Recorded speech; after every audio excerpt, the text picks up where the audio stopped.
Hello, hello. What's up, Irshad? Hello. How you doing? I'm doing all right today.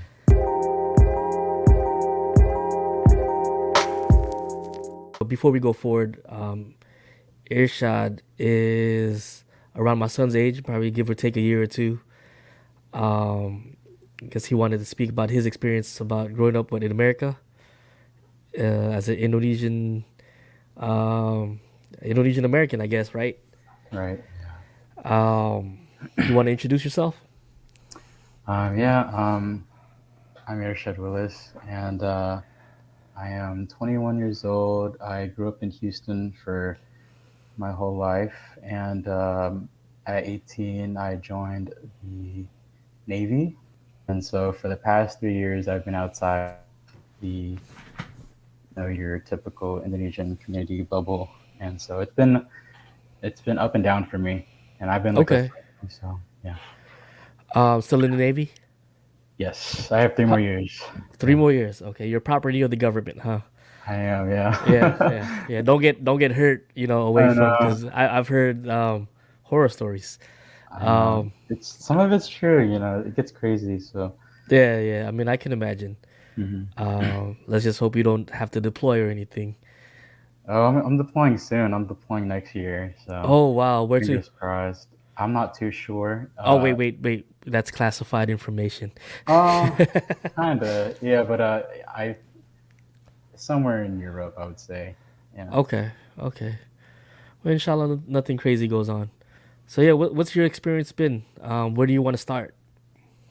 I'm not too sure, but I think it's been like I would say like sticking with just like Inami and IAMC, local, Houston, where we all kind of were centered around. It's been okay, but I kind of see like I guess being away from family, being outside of that bubble, I'm starting to like see where I kind of fall short in terms of Iman and being a Muslim. So, would you say it's kind of like a culture shock that you're going through right now, or are you having problems trying to balance everything? Yes, so it was during COVID was when I kind of joined, and one everyone's already like distanced away from each other, and so moving literally like outside of my bubble just creates more distance, and the people outside, there's a lot of white folks down in Florida, Mississippi, a lot Yeah, more yeah, the white folks South. than you Yeah, see. yeah. Yeah, Uh huh. Yeah, yeah. you don't see as many hijabis or um, Asians in general.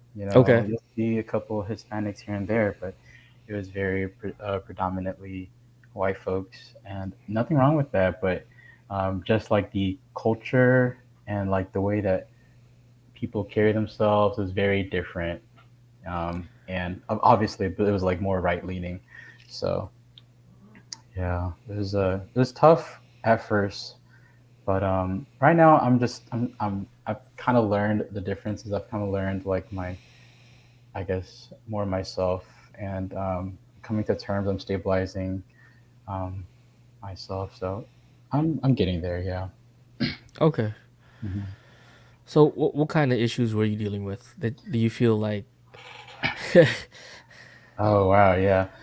Um, I like to be transparent with my issues because I feel like a lot of people are afraid to talk about what they go through because of like the shaming and like what they'll like have to face if people know. But I went through a lot of just I feel like what a lot of older Indonesian Americans might have been through.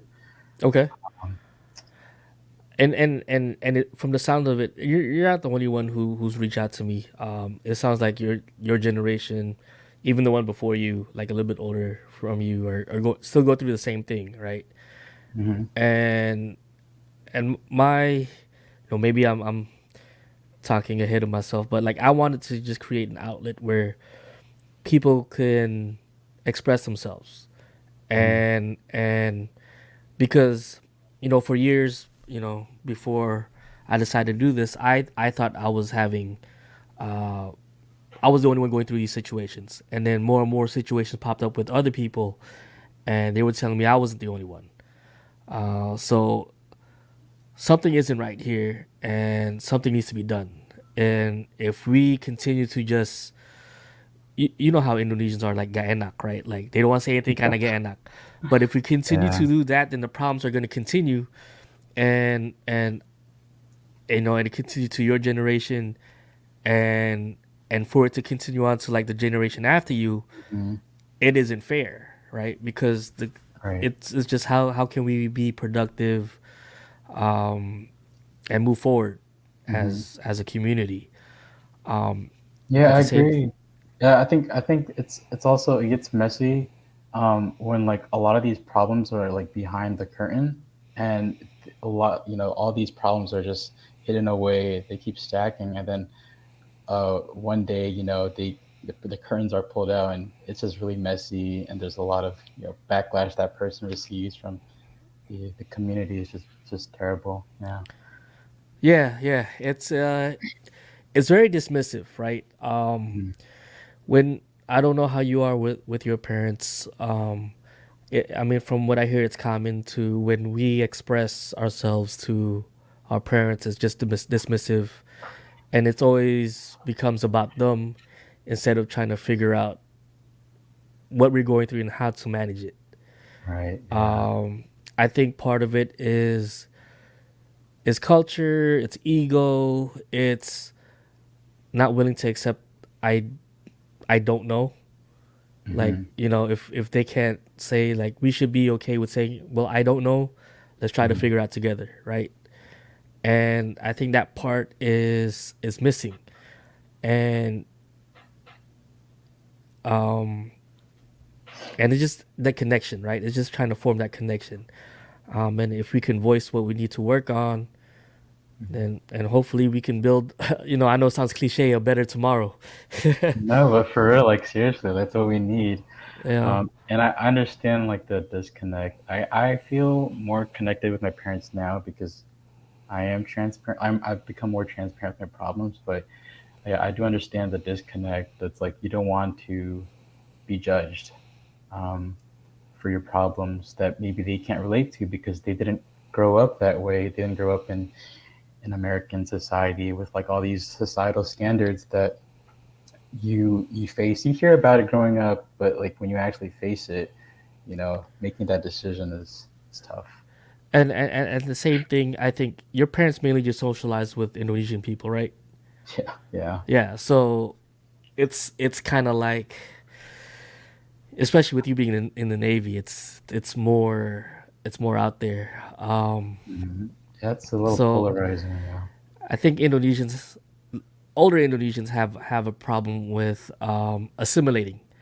The only people that I think, if I don't know what your relationship with them is, your aunt and uncle, because they they're my generation, and for those who don't know, his aunt and uncle is like basically his whole family is like family to me.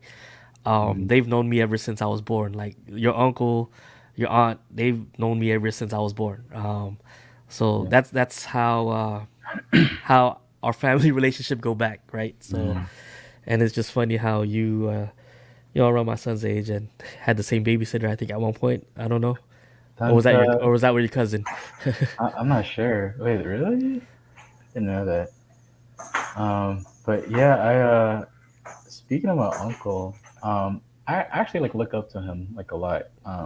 Yeah, I don't know if he knows this, but like I think there's a level of respect that I give him, being able to, I guess, like turn the tides of like your situation. Hmm. He told me he read the Quran in English because he Hmm. didn't like, unlike my parents, he didn't grow up um, reading the Quran in Arabic, memorization. He grew up here. Yeah. Um, and when Aki Willis passed away, his dad, my grandpa, um, he told me like he basically like turned a new leaf. He began to like become closer with Allah, and he started reading more. And he told me that he read the Quran in English, and he told me, he broke it down for me how beautiful it was, and Hmm. like I've read the Quran in Arabic back and forth, but do I really, understand like what I'm reading? Like, why am I reading this? I know there's like a little blue text in English, but I think, you know, actually taking the time to read and take something from the Quran in English is something that it's my bucket list that I want to do. So, Yeah, yeah. I mean, it's when you're reciting words and you're not connecting with those words, it's almost pointless. I'm not saying it's not important. Like it's important. Like you need to, memorize. I That's something that I lack. But when you do go into even into the small things, like a ayah here, a surah there, it's it has a deep impact. Like just connecting with those meaning. Um, yeah, yeah, your uncle. I mean, I see him as a big brother. Oh look, oh internet. Oh, I thought it froze again. Yeah, I see him as a big brother. yeah, Um, but yeah, it's important. I think what gets lost is, especially coming from Indonesians, is Islam is very cultural. Um, mm, to where it's a lot of rituals that you have to do this and do that, and not enough on how to implement it in your life, I right? see. Uh, because we can identify as being Muslim because our parents, were Muslim, and we just was born into it. Mhm. For a lot of people, being called a Muslim is just an identity, but they don't live it. Yeah, And until you really live it and know how to implement it in life, that's the key thing. Like I see many people out there. Hey, if you need to stop me, I don't want to just hijack, talk over the whole no, thing, but you're let me know. good. You're good. But there are many people out there who memorize Quran, and they do all the sunnah, the prayers and all that stuff, but their character is trash, Right, right? it's not And reflective. yeah, so and if you're doing all this ritual stuff and it doesn't affect your character, it's almost what's the point, right? It's Mhm. almost like if you're hurting people, you're you know, and I talk about this a lot. Our people love to gossip, and that's Yeah. one of the biggest sins, right? And so like Mhm. you're almost kind of performing charity because the people that you talk about, you're giving all your good deeds to them, you know. Right. Yeah. So It's kind of like I think one of the big things, and I'm trying to tiptoe on this like fine line because I understand the point of memorization, the point of doing all it's good. Everything that people that we've been taught, especially in the Istiqlal Masjid, like it's all good. But I think the I think the point system in Islam, I feel like it's people look at it too much, and they care about getting all these points rather than why they're doing that. If that makes sense, like they just care about racking all these points, the good hasanat that instead of putting some intention behind why they're doing all these good deeds. You know what I mean? and I think it all starts with how it's taught and Hmm. relate to you when you're young, right? Right. Because I think coming from Indonesian culture, it's always been like halal, haram, and everything is pretty much based on fear. Hmm. Like okay, if you don't do this, you're gonna go to hell, right? And it's kind of like almost like you're hearing threats on the daily. I'm not sure if that was how it's perceived to you, but it was kind of like I don't know. That's just me looking back how it seemed to me, Hmm. and from what I hear from a few others, it's always like okay, you have to do this, do this. You have to work hard Yeah. to go, so that way you'll make it to Jannah. Hmm. But the other ways, like there's a lot of small things that make it easier. I can go on a tangent and go I into mean, other things, but I do agree with that. I think the fear aspect kind of drives a lot of the people like my age and like the previous generation. I guess like the people that have already finished college now. um, because they go through life in America. They're away from that setting. They're away from their parents, they're away from their close friends, and now they're socializing with other people. They do things, and then because of that fear, they're afraid to they kind of distance away from religion because one, maybe they're scared of uh, what the backlash they'll receive from their friends or family, Hmm. or all that judgment. So yeah, I think fear is like the fear based teaching is what's like I'm not ruining, but kind of like poisoning I, the well. yeah, yeah. I mean, I think it's more so just losing what it was meant for, right? Yeah. Because even like if we go, I look. How do I want to say this? I know a little. Like my knowledge on Islam is very little compared to a lot of people. I say that in respect on what Hmm. I know. I could do a lot better. But it's very beautiful, right? Like for example, the first verse or when even the beginning, when we begin in the Quran, we say Bismillah, right? In the name of Allah, Bismillahirrahmanirrahim. Like He's the most merciful. Hmm. If He's the most merciful, why are we always being told everything by fear? You get what I'm saying? Right. And I Yeah. think that's the aspect of balance is missing because Islam is very balanced in its approach. Over time, religion hasn't changed, but people have changed, but the religion hasn't. And Yeah. that's one of the, in my eyes, I think it's the beautiful beauty of Islam. Yeah. I think Islam is beautiful too, and I I've been um, I've been trying to. That's like the one thing I've been like wondering about. And I talked to one of my friends here today, actually about like how I feel like the the teachings of Islamic foundations is way more important than memorization, ayahs. Like I feel like people should be taught how to live as Muslims rather than knowing how many surahs you know by heart. You know what I mean? Because you're able to defend and preach Islam if you know your foundations, compared to if you solely know how to recite Al Fatiha or whatever. Like they're both still good, but I prefer foundational Islam than memorization and all that. I think they go in hand, and but for me, like you can't memorize all the things without having the foundation. Mm, So you have to build the foundation, and you have to strive to do the memorization. okay. You get what I'm saying? Yeah. Like if you're not doing what it takes to memorize, I'm not saying you have to memorize, like because everybody has their ability. You have to do within your ability, try your best to memorize. But at the same time, without the foundation of having the proper character out there, then it kind of nullifies that part of memorization. Okay. Do I you don't know if that makes sense to you or not. kinda Because you um still have to strive. Like for example, like if the whole point is for the the akhirat, the hereafter, right? mhm. Then what we do 5 minutes out of day, 10 minutes out of our day to try to memorize.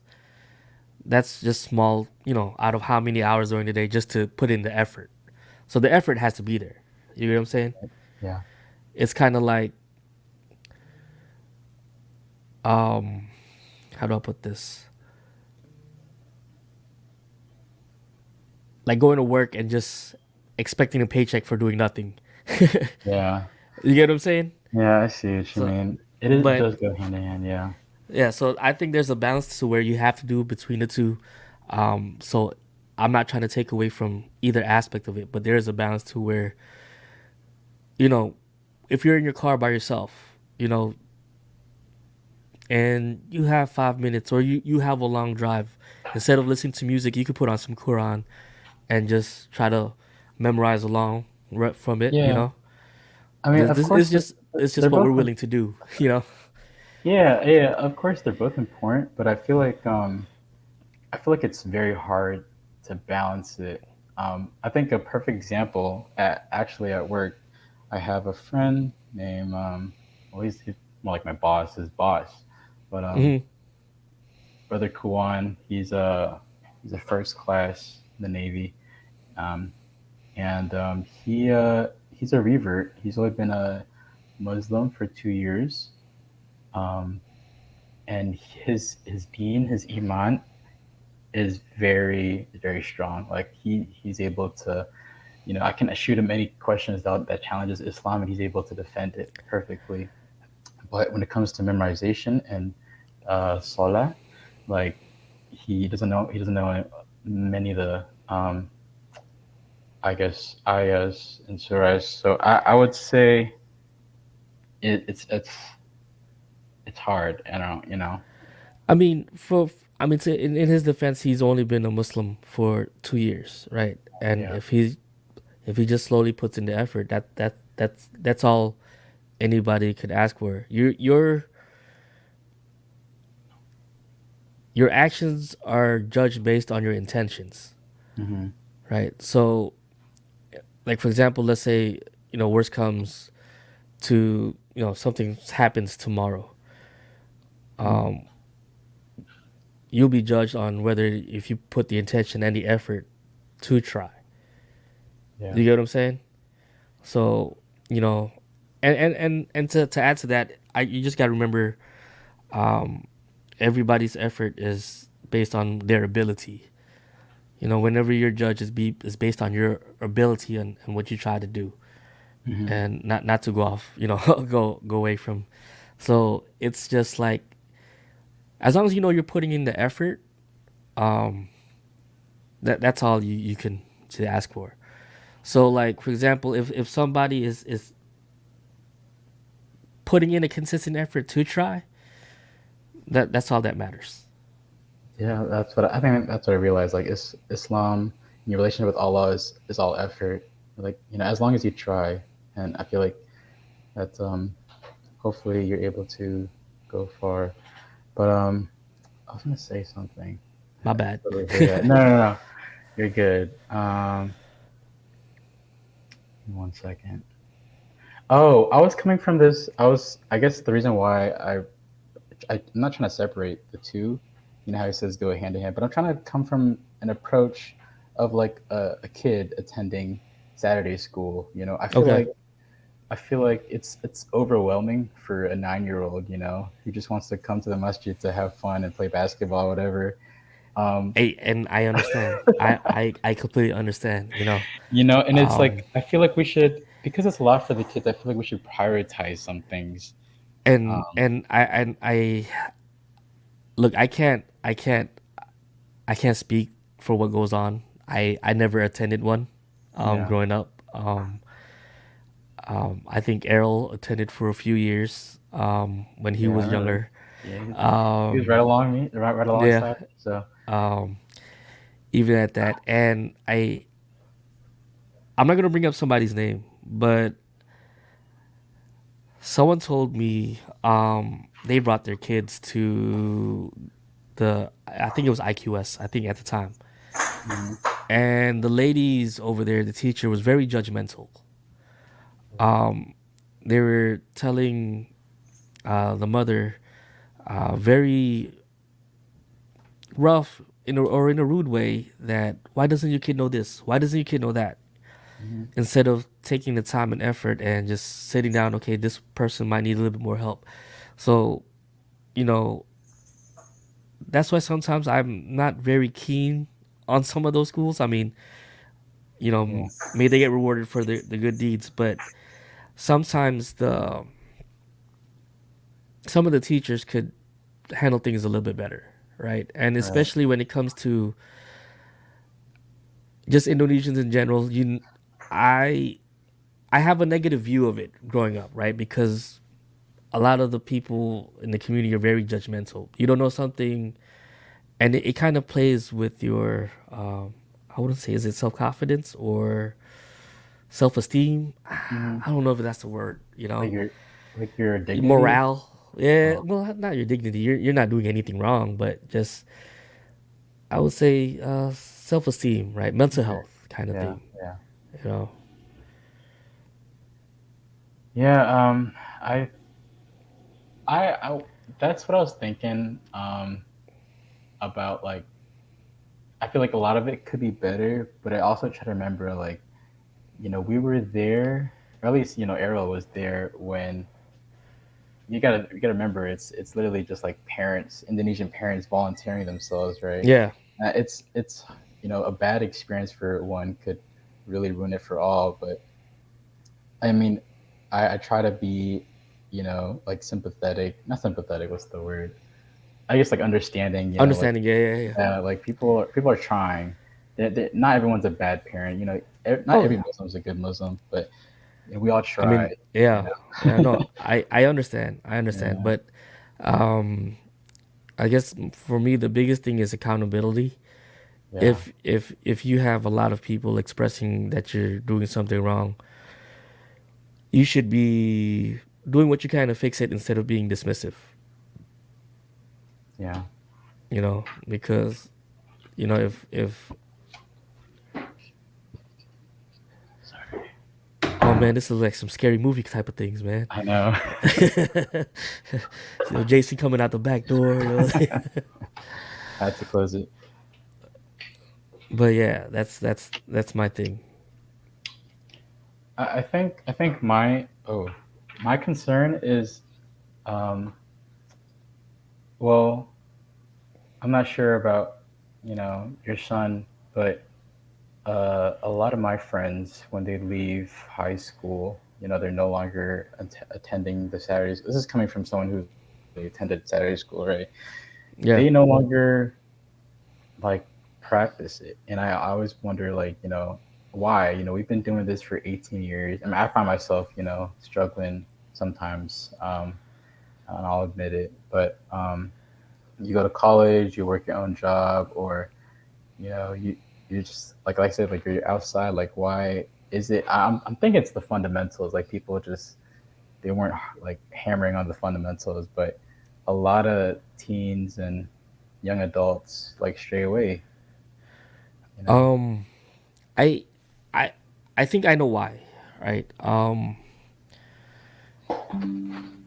I Okay. think part of it is Islam didn't hit their heart for some of the kids, Mm-hmm. and it's something that needs to be worked on because it's kind of like what are you exposed to every day when you go to school, especially during school, Yeah. and what are you around mostly. So when you become an adult, you go to college or whatever, you're not having to have your parents tell you what to do anymore. So now Mm-hmm. you have their own sense of freedom, and you kind of like, oh, this is what I can do on my own, right? Mm-hmm. Um, so part of it was just growing up. It's not really you fearing Allah at the time, but when you're growing up, it's more for so that you're fearing your parents. Yeah. So a lot of times kids are more just scared of their parents, not having that fear of what am I doing in front of Allah kind of thing. Mm-hmm. Um, some have to take this journey, right? Like so that way they can know how to implement it. It's just kind of tough when you're growing up and all you know is just rituals. You're just knowing how to Salah and Quran instead Yeah. of seeing how to implement it in your life. When Exactly. you Practicing it know, every day and like actually, um, yeah, I see what you mean. like for example, like we when I'm using we as a general sense, right? It's always like memorize surahs, right? But how often do they tell you like a hadith to handle a situation? Well, Right. Yeah. this went on. This is what the Nabi Sallallahu Alaihi Wasallam did to handle this situation. How can we learn? What do we learn from that to handle in our own life? It's just like the actual integration of Islam into like daily life, like little Yeah, things, and instead of like the rituals, like you were saying. I get yeah. that. Cause I feel that's the biggest thing that's missing is implement, implementing how you can use it, Islam in your life. There's a lot of lessons, but there's a lot of focus on just the ritual aspect of it, the memorization, the salah. But where is it coming to our daily lives? Right. Yeah. Damn, I People are forgot to bring treating it. water. No, you're good. People are treating it like a side quest rather than like a vehicle to, you know Yeah, what I mean? like everything's like fairy tales too, right? Like, it's you have to believe in something that you can't see, and nothing's really explained to you on how we're supposed to live our lives. Mhm. That's how I see it. I could be wrong, right? I mean, I feel like I'm in the same boat. I don't know. Like I said, I want to change this, but admittedly, I'm not. I I'm not really well versed in like Islam history or um, like literally all the little things, and that's kind of the reason why I want to change And it. I would say, what are you, 21, 22, 21, yeah. 21? Where you are at 21 is way ahead of where I was at 21, I would say.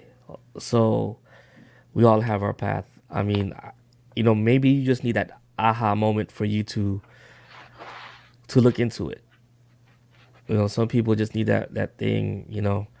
I could just tell you what made me wake up was I was working at T-Mobile. I think it was like 2000, I remember. 2008, 2009 at the time. Um, Yeah. I had a customer from Saudi Arabia come into my store, and he was just like, I said, "Oh, you Muslim?" He goes, "Yes." I said, I said, "Assalamu alaikum." And he was like, "Are you really Muslim?" I'm like, "Yeah, Alhamdulillah." And he goes, "Oh, okay, because I have the neighbors, um, they're Pakistani, they call themselves Muslim, but they are drinking, they're just eating whatever they want." And I'm just that kind of was like the aha moment. So I started, myself at that time was like, am I Muslim? Why am I calling myself Muslim? So at that time I was, still Muslim. I still identify as a Muslim, and I did my research into other religions. And every question I had, it's funny. Like once you start to have questions in your head, it's funny how like Allah like kind of sends you signs and lead you to the way.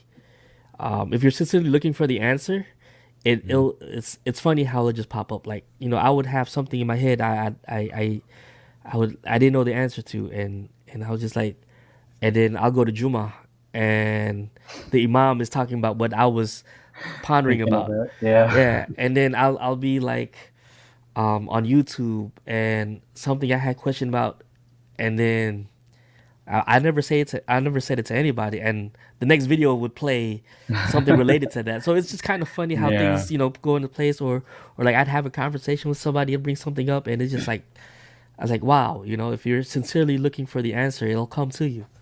Hmm. I have a question. It's probably I guess like a drift in like the topics or whatever. If it's still in there.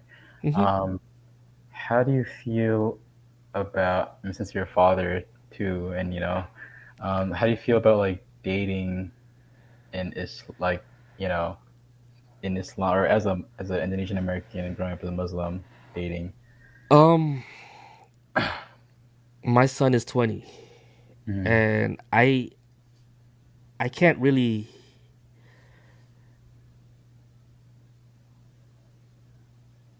It's kind of like I have to pick and choose my battles, right? So it's wrong. He also, in a part, has to live his life, right? And I can give my opinion. I can say mention like if it's right or wrong. But as an adult, he has his own choices to make, mm, and me knowing you know what I can and cannot do is I have to pick and choose my battles yeah. because I've seen it so many times to where parents are very forceful to their kids on what they want them Mm, to do. they end up losing a relationship with their kids and losing a connection. Yeah. And sometimes it's too late for some parents. Um, so for me, I don't, I can't say this is advice to anybody, right? Because everybody has their own situations. But for me, I take it as I have to pick and choose my battles. Okay. Um, I have to be able to keep that connection so that way, um, try to keep a healthy relationship kind of thing. Yeah, I think that's great. Honestly, I feel like if I was a father, I'd probably do the same because you still want to be a positive influence in your kid's life, and you can't do that if you don't have a connection at all. I like me personally, I I mean I'm in a relationship, but I know I know it's bad, but I guess I know it's not opinion based, but my mindset is I feel like um because I know the whole like converting your potential wife, is there. That's always brought up by parents like, hey, are you looking for a woman, or hey, like, are you gonna convert her? That's always brought up. But my thing is like before I can even like convert anyone that I'm talking to, I have to work on myself. You know, why am I being pushed to convert someone if I can even teach myself? You know what I mean? And I agree wholeheartedly. Um, I've always heard stories or parents tell me, um, hey, uh, talk to my child and have them speak to their potential spouse and help them convert to Islam. And that type of thing would always kind of like it rubbed me the wrong way. I get your intention, but you have to look at yourself. How are you living as a Muslim, right? Because to me, whenever something like that is brought up, it's kind of like it's like, man, people are not property kind of thing, Yeah, like I see what you mean. like Like, you're not treated as you, as a human. yeah, it's like it's all about where your heart is, right? You have to show what the benefits of what the difference is. If you can't show people what the difference between Islam and another belief is, how can how can you, like, you have to be able to show it in yourself, because then someone's gonna look at it like, okay, it doesn't make sense to me. Why should I convert just because Exactly. I'm marrying your child? Yeah. Um, and I think part of that is just it's just a cultural thing. You mind if I step in? Nah, go ahead, man. Go ahead. Like, hey, I, stop me I anytime. like I feel like it's just a title. You know what I mean? Rather than what you actually. So let's say, best case scenario, she does convert. But let's say she doesn't really truly believe in Islam. She's just converting for your parents' sake. Now I feel like you're just digging yourself in a deeper hole. And now it's just another can of worms to untangle that it just gets complicated. It gets so messy. so so she's converting because she feels compelled, right? Right. Yeah. Right. And there's a ayah in the Quran, La ikraha fi din, which means there's no compulsion in religion, right? So you can't force somebody to enter Islam, whether it's by marriage, it's by no, just any type of force. So if it's not in her heart, um, then it's almost like pointless, right? Right. Because there's a said who's to know, like, something bad happens, a situation happens, and she's tested with something. Ah, man, this happened to me because I became Muslim, right? And a lot of times, people who feel forced are gonna have that mindset Yeah. instead of having the mindset like in Allah tests, like in the Quran. Allah says Allah tests those who He loves, right? So until Islam is in their heart, it's just kind of like what's the point, right? Yeah, it's just a yeah. It's hard. It's such a I don't know. For me, it's such a back and forth thing. Like I think about, am I doing the right thing? Should I just stop it? It's, I don't So know. I'm not gonna try to get too personal here, but Mm, what go for it. I don't really mind. what religion is she? I think she's a Christian. You think? I think How does she feel about religion?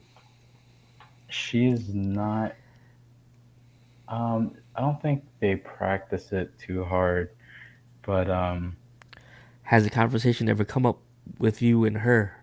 It's a her, right? Right. yes. Never Hey know man, these it's days. it's yeah man, it's 2024 man. I say it all the time, but No, so I think starting the relationship, it was kind of like pushed back because I prioritize. I'm a big lover. So I prioritize the relationship, but then I realized there's things that I care about more, and that's like my relationship with Allah. And so I started bringing up the conversation, and now it's kind of like a every now and then, and she understands like my struggle with religion, and so it's been normalized. I don't keep it hide from her or hidden from her. Yeah. so is your struggle just basically that foundational thing that you're telling me, or you have other type of? I used to. I mean, I would say before even her, like I was going through. I fell in love, for the first time, whatever, Yeah, and you I met her kind of here. questioned. No, she was in Mississippi. Okay. Um, but Oh man, is she I is feel she I was is she infatuated. it's kind of like me. I enjoy sneakers, right? And I have too many of them. But it became for me kind of my vice. Um, I started just getting the next sneaker was kind of like my next high. I always say I'm thankful that I never got into drugs, because if then I would be one of those heavy addicts, because I look how I am with just sneakers or any other hobby that I have. And that was always kind of my way of dealing with my depression, my mental health issues, you know, um, which I'm still going through today, and I'm still working on it. Uh, it's Could I, hard.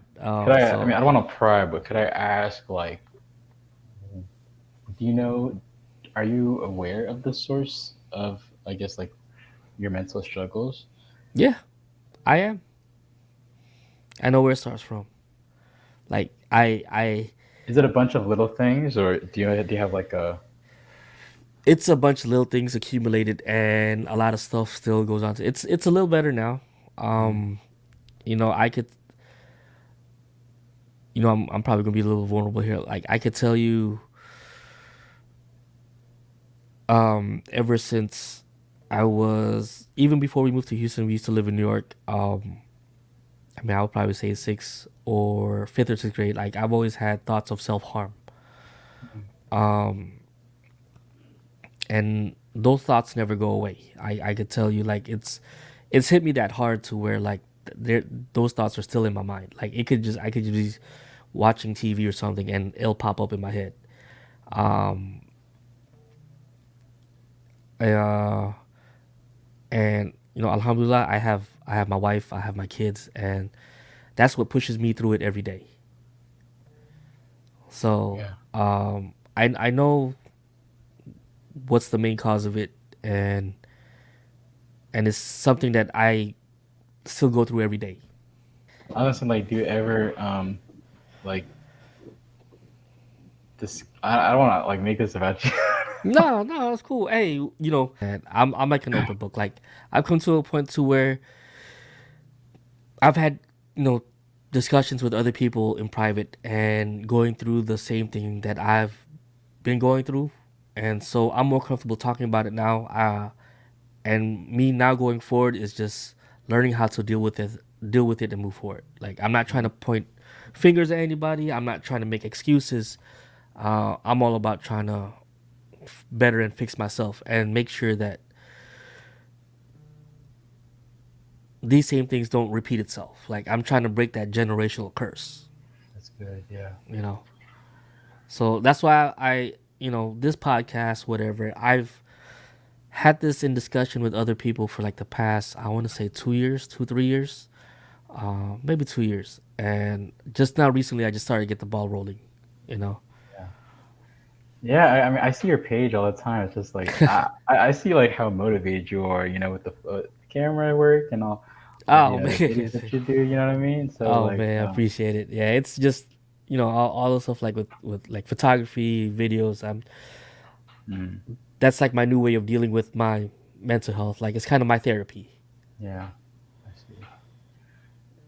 Well, shoot, sorry. Hey, let's make whatever like I'm an open book. What I want is just I'm opening up myself so that way if you need to open up and just talk about what you want to talk about without throwing anybody under the bus, Hmm. I'm here for it. Yeah, I've like me personally when it comes to mental health, like it was not a struggle. It wasn't even like a concern Hmm. until I joined the military. Okay, And it's not even like the military is hard, but I think it was just being away from literally all your friends and your family, your and support then system. my support system is completely gone, Yeah, and it's just me and myself.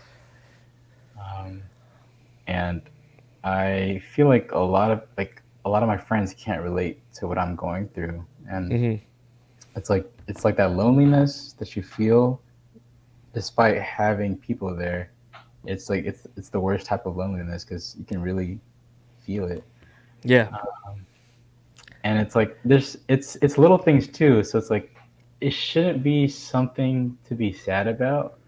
You know what I mean? Like I feel like a lot of people go through worse, but for some reason, like, and you try to invalidate your feelings because it's like nothing to be concerned of. My friend here is blase blase, but at the end of the day, it's still affecting me like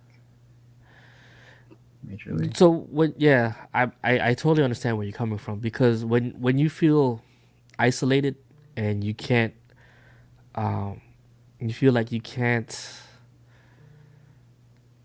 relate to anybody or no one can relate to you, it feels really lonely, right? Yeah. And sometimes you start to like, hey, am I making a bigger deal of things than what they really are? Exactly. Yeah, and those are some things that you just have to kind of, I wouldn't say just deal with it, but like you'll have to find somebody who can um, guide you through that process. Yeah. Yeah, because being on a lonely, dark road, that's when darkness starts to creep into your mind. Whenever you're lonely, Hmm. um, How do you feel about therapy? Because I've been through therapy. It does not help me. Like I've tried. why doesn't it help? Let me ask you that. So I feel like I'm very self aware, and at Okay. least the therapy session that I've been through just basically wanted me to. What I wanted to do is I wanted to identify what my problems were. Maybe there's another perspective, right, that I didn't Yeah. know about, but talking to her, like nothing new was like I guess discovered through my therapy session at least. Okay. Yeah. And I was trying to find discovery. I was trying to find something maybe I didn't know about. And I never So got were you expecting someone to put you like a hypnotize you and start walking like a duck or something or no, No, no, not nothing like that. Man, nothing like the uh, TVs. But I was expecting someone to teach me something new that I maybe explains like the reason why, like the catch-all, like this is why you're sad. But so I when did you realized you never start? So this might be a therapy session. When did you start having these feelings? did. I would say after um I would say after I joined, or I would say after the little thing I had with the first. girl that I with tattoos and alcohol and all that. So what thoughts were you having? Um, well, at first Tell it us how was. you really feel. This is a therapy session for real. Man, sorry. Like, hey, if I make jokes or if I take anything, don't think I'm trying to take anything light or anything. It's kind of like my defense mechanism. No, I don't take nothing seriously. I know you're Okay, joking. so But I'm a very serious person. Like, I could take jokes easily, but I can't say my jokes. They fall flat. So, uh, but I it was the religion thing. It was like my disconnect from religion. I felt like it was two worlds that I was trying to merge, and no, you can't merge those two worlds. Um, okay, so you were at one point having like a dual identity. yes, Would you say? kind of, yeah. Okay, And it was I didn't know if I wanted to. I feel like Islam is a very all or nothing religion. I mean, I think okay, that's what all religions are. But like, you see Christianity, like, or because Christians here in America, it's kind of like a gray area. Like a lot of it is gray area, but Islam is very yes or no. You know what I mean? It's just, okay. um, but I I, just I don't want to offend anybody who has a different belief, but no, I get where you're coming from. I understand where you're coming from. yeah, It's all about I think part of that was just like you said before, just having that foundation on learning how to deal or implement it in life kind of thing, right? Um I would say if we're taught how to implement it when we're young, um we can use it in our daily lives, and that will teach us on, I guess, who to be around and what kind of company to keep around us. yeah, yeah, You know what I'm yeah, saying? yeah. So, um, I mean, that's the only way I could put it. So, you're having that issue. Um, is I, that leading you to anywhere right now, or you think you're over I, it? I think I'm pretty much over it. But I feel like it was a lot of little things that I really I can't recall because it was like a like insignificant. One, my memory is bad, but two, like it was little insignificant things that you really don't think about, but they Uh huh. do affect you. And Yeah, so yeah. when you try to put into It all words, adds up. like Uh huh. I don't know, yeah. Okay. But going forward, like right now, you're good. I think I'm okay now. Yeah, I mean, I would just say journalize. yeah, yeah. Yeah. I think I kind of know where I want to be religiously because that's a big, of course, that's a big aspect of my life. I kind of know where I want to be, um, like life wise, like career wise, I guess. I'm like I said, like I'm stabilizing right now. I'm at that point where I've kind of figured it out. I think, um, but mostly, yeah. I mean, that's good. I'm 42 and I'm still trying to figure things out. So don't What ever feel like, uh could I huh. ask? What you're trying to? If you could you put that into words? If it's not too much TMI. Um, I mean, let's just say like there are times where I run into certain individuals and that affects my mental health, anxiety. I'll have anxiety attacks and stuff like that, and it gets too bad to where I have chest pains. Yeah, so I'll try to keep it as that but Okay, okay, that's okay. where I'm at. Gotcha. I just have to prioritize and do what's best for my wife and kids, and that's my main priority. Yeah, I feel like well I feel like a lot of parents, maybe not a lot of parents, but there's maybe this idea where like once you have your kid, you're no longer the main character. You kind of just you're for your kid. But a lot of people forget like parents are people too. Parents are humans too. Like they're still going, they're still learning. It's the first time being a parent, and I feel like I sometimes forget that when I'm talking to my mom. Like, I expect them to, I kind of disregard their feelings sometimes, and I forget, like, they have emotions too. Like, I guess I'm pretty lucky. Like Errol, he'll he'll always check up on me, and he'll check up on my wife too. Like, see us and just he connects with us.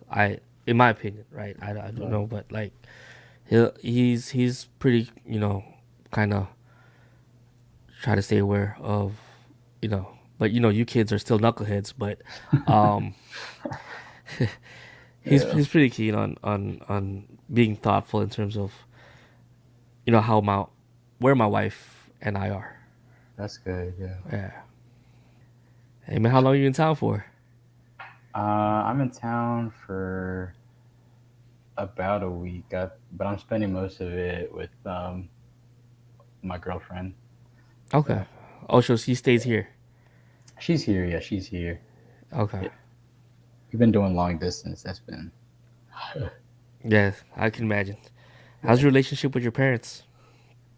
I would say I've been trying to actively, because Asian household is always like, they get mad, they'll bring fruits instead of communicating or whatever. But I've been trying to become more, um, I guess, I've been trying to put my feelings into words for them. Try to communicate my feelings and trying to ask. I try to be transparent with them, and I try to ask them about how they feel, because I've never talked about like their dreams and their what they wanted, what they, like their feelings and their goals in life. I guess I've been trying to connect with them more. Yeah. How do you guys communicate? Um, English or Indonesian? English. I tell Okay. them to teach me, but I suck at retaining all the information. So English, yeah. Do you feel like things get lost in translation? Um, Sometimes, but generally no. I usually am able to understand what they intend to say if it's not right. Yeah. Okay.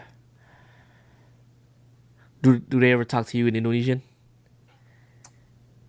Um, if there's like a word or two, Yeah. then yeah, but generally it's just in English. Okay. From both parents. Both parents, yes. Okay. Okay. Yeah. All right. That's Yeah, but good. I think that's like another thing. Like once I have my kid, the Indonesian culture is gone.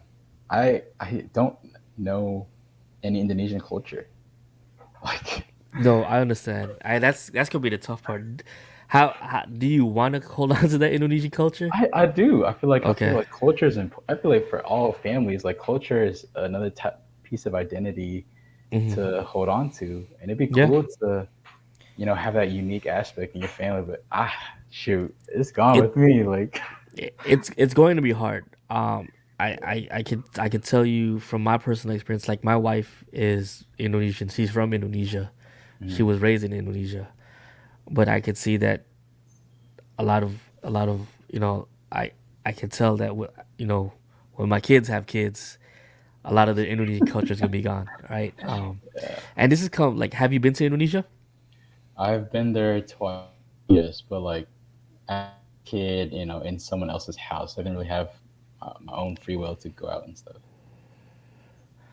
Okay, how old were you when you went? My bad. I was It kind of like broke.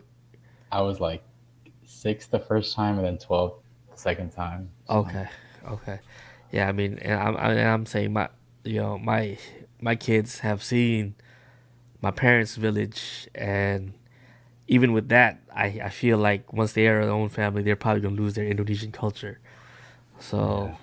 it's gonna be tough. I mean, unless there's if you don't have a connection um, with and wanting to go to Indonesia, Hmm. it's gonna be really tough, right? And and I would say this is gonna be another big deal. I would say the Indonesian community is not very welcoming here either. You know, Mm, okay. so like um Interesting. Why do you say that? Um. Okay. So like this is just coming from my personal experience. Hmm. It's always been. I've always held it in a negative view in my eyes. I mean, I don't know if you've heard. You've seen my other podcast before this, and a lot of Yeah. things that I said. It. I've always had a negative view of the Indonesian community because of what's been told to me, and stuff like. I was always being told growing up that my family was a heavily disliked family in the Indonesian community. Why is? Oh, I don't know why. No, you can't go ahead. Oh, why is that? Why? What was the? What were they saying? Well, I don't know. It's because of the personalities of my parents, of who my parents are, and stuff like that, and how they conduct themselves. Um, and so growing up, I always told that it was our family was viewed negatively. That's kind of the gist of it. Like, um, there's always this perception of like when I was growing up. I don't know if you've ever were told this. Like I was always told I can't wear this. I can't go out to this because then I'd be judged by Indonesian people. Yeah. And it's just kind of like I'm looking back at things now. Like why am I worrying about people who have nothing really to do in my Hmm. life, but it's more about what they do on my parents, right? Because my parents are the ones that socialize. I never really socialized with Indonesians. Hmm. So yeah. One thing about Indonesians is like they talk behind your back. Like that's Yeah, like yeah, and that's why I all say that that's back. part of that unwelcoming community, right? There's no need for that, right? Why Like why? it's very performative. It's like they're up front. They're like, they come in like, oh yeah, we're all good and all, but then when they get home with their families, it's just like all this talking. It's just Yeah, and that's the kind of activity I don't welcome in my house. Like when I had my house and stuff, like I made it well known. Like I do not want Indonesian gossip in my house because Mhm. it's doesn't make for a good atmosphere, especially to my kids, right? Like I don't want them growing up around that negativity. Um, I have a lot of stories of stuff that was force fed to me about what was being said about me, but wow. yeah, You ain't gotta say all that. I feel like that's just unfair. Not yeah, be able to say your PC there. It's just receiving and no conversation. Like yeah. And the thing is, I could tell you this that the majority of I can't say majority because from my knowledge, it's just a few in that circle. It's kind of like a very jealous community. yes, yes. Like if anything good happens to somebody, it's always they'll find some way, something to say to bring somebody else down. Mhm. Somebody buys a house, it's always like, well, they have like bad suspicions. Okay, he bought a house because they did something bad, or they could buy a car because they did this or did that. It's always finding some way to negate somebody having And it's something doing well. I yeah, would like say. there's not even have to be like a reason either. They're just straight up like there will be like some thoughts like bubbling in their minds and side eyes and what I mean, like, oh, your son bought a house, like, oh wow, look at your son. And then now it's like, and I feel like a lot of people they don't want to express like their, I guess, accomplishments to each other because it's just like, oh, don't Yeah, say that in front of them. Yeah. yeah. That's why like I can never show that I'm happy, right? So you see my IG page. It always sounds like I'm mad all the time, right? Because that's the only side of me I can show. Is because if I'm happy, then it's gonna be like, man, okay, yo, he bought a car. I think he's selling drugs. It's always some things like that. Nah, but don't worry about the haters, Oh no, I man. I don't care. But it's Yeah. it's it's those type of things. Like so for me, whenever those type of talk hits a certain person and it's force fed to me, and someone, I'm just like, I get agitated, right? Yeah. Because I'm just living my life, uh, and most of the people have nothing to do with it. Okay. You know, Yeah. um, that's just kind of things that you have, and this is why I feel like a lot of the youth, it kind of just goes away from the community. I see that. Yeah. What do you think? What How do you think it could be like? How do you think you can make this? If you had all this control, right, to make the Indonesian community better, like what is Yeah, one thing they could do? Because I feel like it's all about like this old head Indonesian generation that's kind of poisoning the ex- well. and the thing is, like, my generation isn't any better. Like, Mm, I still have people my generation who buy into that, right? Um, maybe I buy into that, not realizing it.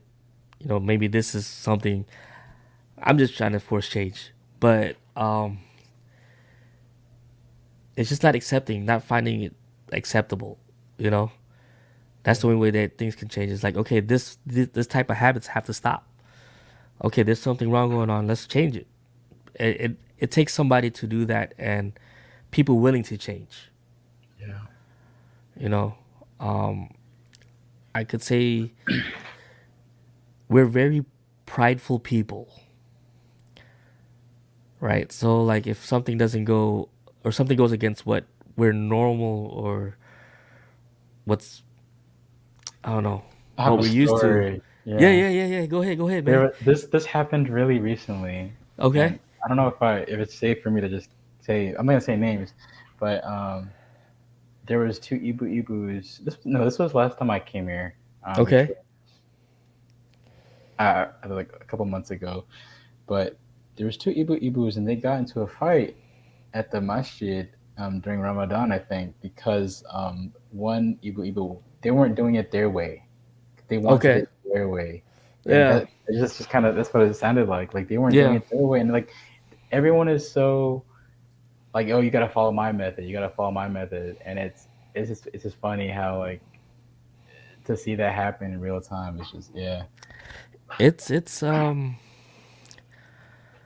I mean, it might be wrong of me to say, but a lot of Indonesian mothers or ibu-ibu are very narcissistic. yes, yes, that's the They word. they Yes, they they they have a weird way of seeing things, and they won't hold themselves accountable. hmm No, I'm not sure if your mother's the same way. I don't think so. I think I she's very open or um open to new ideas. There you go. whenever your mother's very polite. Like, I don't see her having that type of energy. No, I Like feel like she's genuine. She's genuinely polite. Like, yeah, like from how long I've known her, I she's one of the few that I don't see any ill intent from. yeah, Yeah, like you'll see, like, a lot of the Ibus love to show off. I don't see that from her. But yeah, a lot of the Indonesian mothers, Ibus, are very narcissistic. They want to show off, yeah, but they're very poor minded. Like, they could still have a lot of money, but their mind is very kampung, if you will, kampong. like Oh, like like village, back like, yeah, yeah, back yeah, yeah, home, because back they home. Yeah. they they think that buying the most expensive things make you a better person than somebody else. Yeah, You and know, it's funny how like people try to mix like culture and religion. You seeing it like happening in real time in Indonesia with like all these bazaars, and it's like if you really look into it, some of these things kind of they can't clash, like they can't mix, and they don't mix well either. Um, I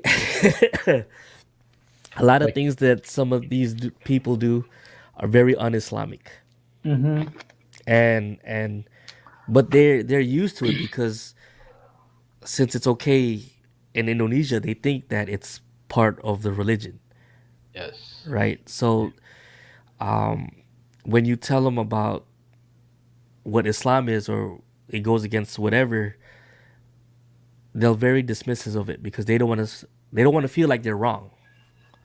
Mhm. You know. Yeah, I had a couple examples, but I kind of forgot. I'm sorry. Nah, nah, you're good, you're good. But yeah, like I that's why I said like I really wanna like do my own research and like start over again, like ABCs when it comes to Islam, because I my what helped me learn more about the religion was listening to reverts. mm, Listening to reverts. There's a lot of reverts who become like imams and da'is, wow, and with them a lot of the intention is more pure because it's not cultural driven.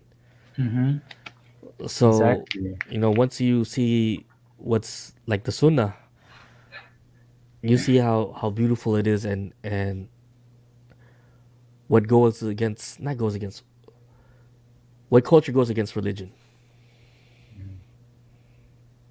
I that's like another thing as to like why I like I respect reverts is because they're intentionally going out of their way to practice the religion compared to someone who is born into it. Yeah, And it makes a whole lot of difference just seeing how they because carry themselves. they don't take it for granted. That's why. Because as parents, we should be the role models of what the religion is to our kids.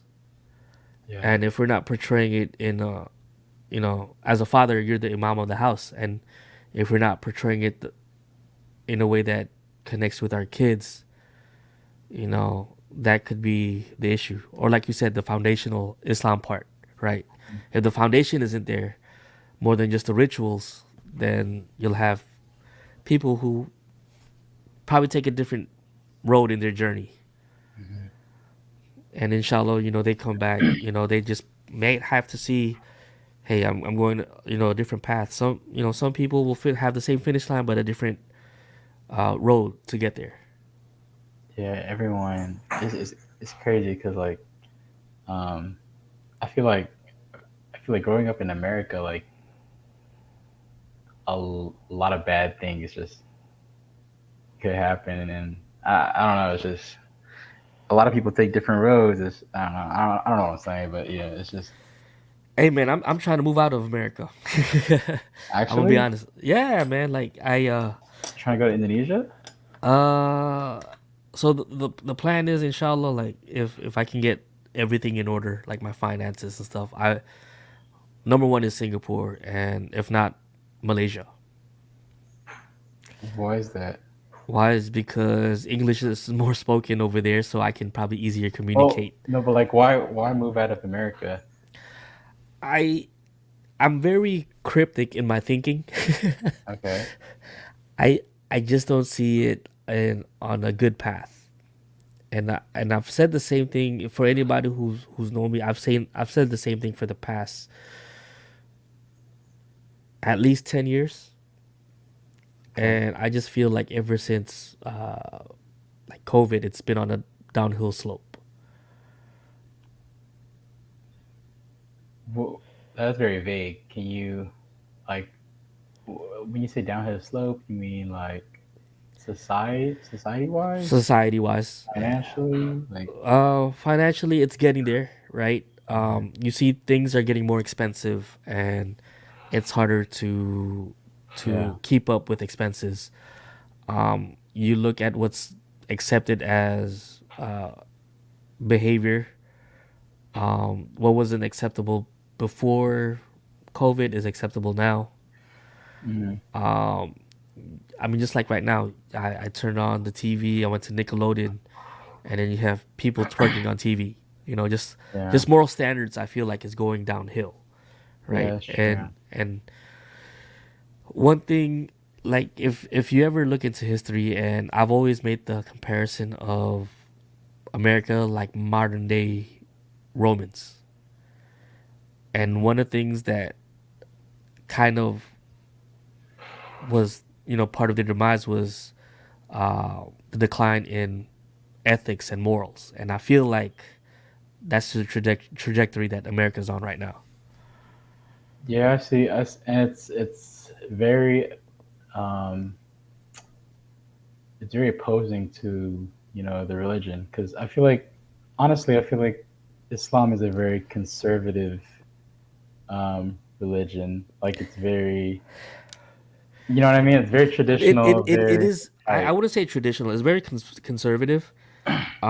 Like that's it. But it it tells us how we should treat people and everything. The funny thing is the conservatives here treat us as liberals, Exactly. but we're more conservative than Than they they are. are. And Exactly. It's funny. then liberals stick up for Muslims, but we as Muslims like no, we don't want to associate with y'all because y'all do this. Exactly. It's funny. And It's then funny how and that I'm works. just like, you want to say that we're liberals, but yet we were more conservative than you, right? Yeah. You know, Yeah. and I just feel like man, it's a whole conspiracy that I have in my head on why Islam is being attacked all the time, and I'll Mhm. just leave it as that. Okay. Yeah, it's funny to see, but like I understand like the policies I guess favor like Muslims, but the religion in itself is not progressive, not liberal at all. Like you can't be twerking, you can't be like trans, gay, LGBT. That's very you know So, not. oh, go ahead, go ahead. Oh, I was just gonna say like it's something that it is not a thing to go about in Islam. But yeah, So the whole thing about Islam is all about we're people, we're gonna sin, right? But if we're gonna sin, keep it to ourselves. right. Don't We act we upon keep it. don't not don't act upon it. Oh, Don't do it out in public, and don't encourage others to do it. You get what I'm saying? kind of, but I don't agree with that a sentiment with Islam. Okay. Yeah.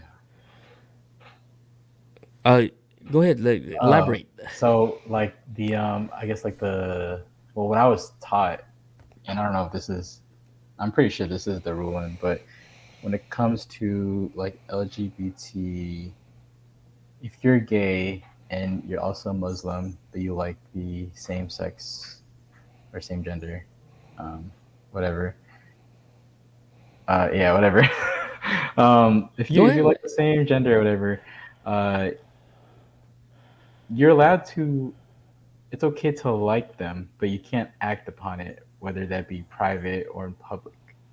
Um, is what I was told. Yeah, you're not allowed to. Yeah. But if you are going to act upon it, you do it in private. If you are, right? You get what I'm Sure. saying? But Sure. If yeah, you're like, yeah, if worst you case are, scenario is if you do, yes, yes, yeah, because that's the you whole don't thing want because to affect you the other don't, people. yeah. Yeah. So my understanding is, um, I'm gonna probably misquote here is the Nabi Sallallahu Alaihi Wasallam said in a hadith was all of my believers will be granted into Jannah, Hmm. except man, like I said, except those who except one or something, and the Sahaba was like, okay, except which ones won't? Those who expose their sin, right? So if you keep your sins to yourself, and that the whole point of that was so that way you don't, if you don't act upon it in public, and that encourages somebody else to act Yeah, upon it. You get what that's I'm saying? true. So Yeah. it's not kind of like a, I hate to put in this term, like a disease where it spreads. Hmm. You get what I'm saying? That yeah, that's true. Like, it's actually like it's weird because it's nothing. You shouldn't be ashamed of something, but I feel like if you are going to be religious and you want to be a good follower of Islam, you should be ashamed of the sins. You shouldn't be ashamed of yourself to the point where like you want to end your life, but you shouldn't be like, oh hey, like yeah, I've drank, I've done this. You shouldn't be proud of it either. Right. you learn from your mistakes. Like Yeah. what I guess people fear, when you're taught things growing up, like about having all this fear. Mhm. What they don't teach you is all these opportunities that we have to be, these actions that we have to be forgiven, right? All the little small deeds that you can do to take the bad deeds away. Like there's sometimes brought up during Juma. Two guys meet up. They might have a little problem with each other, but they can smile at they smile at each other. It's a sadaqa. They shake hands, and the two brothers shake hands. It's like the leaves falling off a tree of their sins falling off. Mhm. So it's like stuff like that that doesn't get message doesn't get relayed enough on stuff that we do for forgiveness. I agree with that. Yeah. Like keeping your bonds of kinship, like checking up on your family. That's a form of having your sins forgiven. Just all the small stuff. Just Small stuff. sim, Yeah. yeah. Literally, how to integrate it into Like your life. Yeah. A lot of that is like missed. Yeah. there's a lot of mercy in Islam that I don't feel like culturally it's been that is taught to us enough. Like the story of the prostitute and the dog. Uh, is this like a Islamic story? Or is this like a real story? Islamic story. No. Okay, so there's this prostitute. You know the position of the prostitute in It's Islam. I just want to say it's weird how I made those distinctions like it's not a real thing, but sorry, go ahead. Yeah. It's a the prostitute in Islam is dirty, right? Like it's Yeah. very frowned upon, right? Yeah. So the story goes, she went into the well to grab some water, and a dog was passing by, hungry and thirsty. So the dog was thirsty. She gave the dog some water. And so just because she gave the dog some water out of the mercy from Allah, Allah saw that she was merciful to a creation of Allah. Allah Mm. forgave her sins and she went into Jannah. Oh wow. It's like stories like that, like hadiths and stories that doesn't get taught us enough to show the mercy of Islam. Mhm. I think I don't know if this is a story that I heard or if I'm making this up. I could be making this up, Yeah. but I think there was a story where a soldier was he killed like a lot of people. Okay. I Um, I think, it but was it's a I know the story. I think, yeah. I think, go ahead. but Go his ahead. sins were I forgot how, but his sins were washed away um, before he died, and he was able to enter Jannah, something along those lines, if I'm not mistaken. So like he killed 99 people and then he asked a priest on how to get his sins forgiven. He was like, Yes. "No, you won't be forgiven." He kills him and ends up being 100%. He goes to another priest, asks for him. Well, I think if I'm not mistaken, he's told, "Well, um, you have to go travel wherever there to get your forgiven sins Yeah. forgiven." But Yeah. because he made the effort to change and to go somewhere to change, and he Mhm. died before reaching that destination, his sins were forgiven. I think that's the. I, I could be completely wrong, but that's the gist of the story. Yeah. Yeah, It's all about effort at the end of the day. yeah, and that's how we started. It's all about the small efforts that we put in every day. Kind of like the person who gives, the person who has like $2, and then he gives one to charity, and a person who has $1 million, but he gives $100 to charity. But the $1 is worth more than $100 because it affected the guy with less money more than the guy who had Yeah. more money, right? So sometimes it's just the effort that you put in and how it is according to your situation. Yeah. The value that it. Yeah, I mean, I'm here. Like, if you ever, have, jot it down. Like, if you want to have talking points, and then you ever want to talk about it, man, I'm always open, man. I encourage, like, this is gonna be to anybody who's watching this. Um, one of the reasons why I started this is let your voice be heard, right? And I'm not here to be dismissive.